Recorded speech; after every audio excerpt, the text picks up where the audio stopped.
اب سونا سونا کر کے کیسے اتارا اللہ تعالیٰ نے؟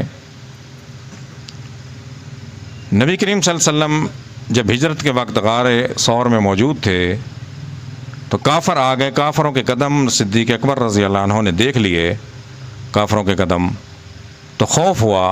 تو نبی کریم نے فرمایا اذ ہما فی الغار، کہا غار کے اندر، اذ یقول لصاحبہ، کہا صاحب نے اپنے ساتھی کو، لا تحزن، مت ڈرو، ان اللہ معنا، فکر مت کرو، اللہ تعالیٰ ہمارے ساتھ ہیں، یہ ہمارا کچھ نہیں بگاڑ سکتے۔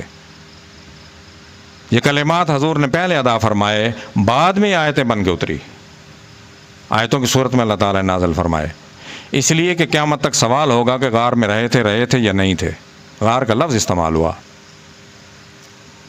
اسی طرح اقتربت الساعۃ وانشق القمر، قیامت قریب آ گئی، وانشق القمر، چاند دو ٹکڑے ہو گیا۔ حضور مینا میں موجود تھے، رات کا وقت تھا، چاند ہمیشہ رات کو ہوتا ہے، تو لوگوں نے کہا کہ آپ اپنا معجزہ دکھائیں نبوت کا، تو چاند دو ٹکڑے ہو گیا۔ درمیان میں جبل نور تھا، جبل نور اونٹ کی کوہان کی مانند ایسے، ایک ٹکڑا مشرق کی جانب ہو گیا، ایک مغرب کی جانب ہو گیا۔ وَإِن يَرَوْا آیَةً يُعْرِضُوا، جب یہ نشانیوں نے دیکھی پھر انہوں نے جیسے کفار تھے، چالاک تھے، اعراض کرنا شروع کر دیا۔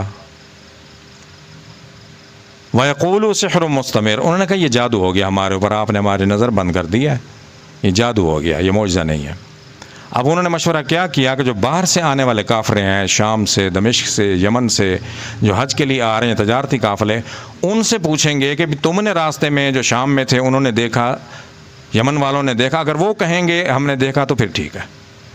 اب جب قافلے آتے تھے وہ ان سے پوچھتے تو انہوں نے کہا جی ہم نے دیکھا ہے۔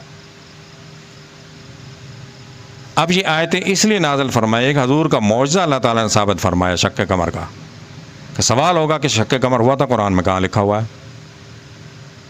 اسی طرح حضور جب معراج پر تشریف لے گئے، سبحان الذی، پاک و ذات، اسرا بعبدہ، لے گئی اپنے بندے کو ایک رات میں، مسجد الحرام المسجد الاقصی، مسجد حرام سے مسجد اقصی تک۔ آج پہنچ سکتے ہیں، ایک گھنٹے میں پہنچ سکتے ہیں، جہاز موجود ہیں، طیارے ہیں۔ اس وقت سب سے تیز رفتار سواری صحرا میں اونٹ تھا یا گھوڑا تھا؟ نہ گھوڑا ایک رات میں مسجد اقصی سے مسجد حرام سے مسجد اقصی تک پہنچ سکتا ہے، نہ اونٹ پہنچ سکتا ہے۔ اللہ کی شان عظمت تھی، لے کر گئے تو پوری معراج ثابت ہے۔ قرآن اختصار اور مجموعی کلام ہے، پورا معراج کا واقعہ اللہ تعالیٰ لکھ دیتے تھے، پھر قرآن پر آ کے 30 پارے نہ ہوتے، اسی طرح سارے واقعات لکھے جاتے، پھر 3000 پارے ہوتے۔ اللہ کے کلام میں تدبر اختصار ہے۔ جب حضور سے پوچھا، حضور نے پھر فرمایا، پوری معراج کی حدیث ہے۔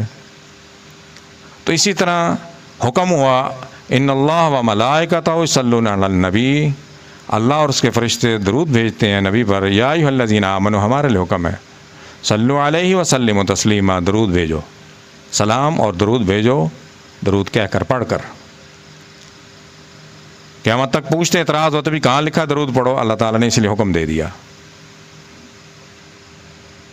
اب لا الہ الا اللہ سورہ مزمل میں آگے لا الہ اللہ کے سوا کوئی نہیں ہے، هو الذی ارسل رسولہ بالہدی ودین الحق، وہی ہے اللہ جس نے بھیجا رسول کو دین دے کر، دین حق، سچا دین دے کر، لیظہرہ علی الدین کلہ، کوئی دین نہیں رہا، آج سارے دین ختم ہو گئے۔ وکفیٰ باللہ شہیدا، اللہ کافی ہے اس کی شہادت کے لیے، گواہی کے لیے۔ اب وہ نبی کون ہے؟ محمد رسول اللہ، محمد صلی اللہ علیہ وسلم اللہ کے رسول ہیں۔ اب سوال ہو کہ قرآن کریم محمد رسول اللہ اللہ کے رسول ہیں، کہاں؟ کلمے کا ایک جز توحید ہے، لا الہ الا اللہ، دوسرا محمد رسول اللہ، یہ قرآن کریم میں موجود ہے۔ باقی انبیاء کا ماننا ہے، کتابوں کا ماننا ہے، عمل نہیں ہے۔ آمن الرسول بما انزل الیہ من ربہ والمؤمنون، مان لیا رسول نے، نبی کریم صلی اللہ علیہ وسلم جو اترا ان کے اوپر، والمؤمنون، مومنون بھی، کلن، کہا ان سب نے، کلن آمن باللہ، ایمان لے اللہ پر، و ملائکتی، فرشتوں پہ، و کتبی، کتابوں پر، و رسلی، اور رسولوں پر، لا نفرق بین احد من رسلی، ہم کسی رسول میں فرق نہیں کرتے۔ کیسے نہیں کرتے؟ کہ کسی کو مانتے ہیں، کسی کو نہیں مانتے۔ سابقہ امتیں کسی کو مانتی تھی، حضور کو نہیں مانا۔ تو ہم تمام انبیاء کو مانتے ہیں، تمام کتابوں کو، فرشتوں کو مانتے ہیں، لیکن عمل شریعت محمدی پہ ہے، قرآن کریم پر عمل ہے، جو حضور نے کیا، کر کے دکھایا۔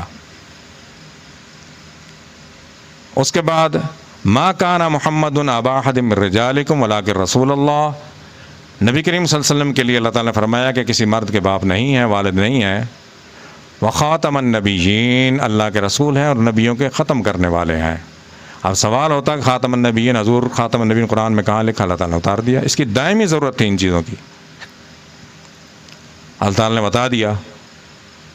تو یہ تمام احکامات جو ہیں جن کی دائمی ضرورت تھی اللہ تعالیٰ نے وہ فرما دیے، اور قیامت تک ان کی ضرورت رہے گی۔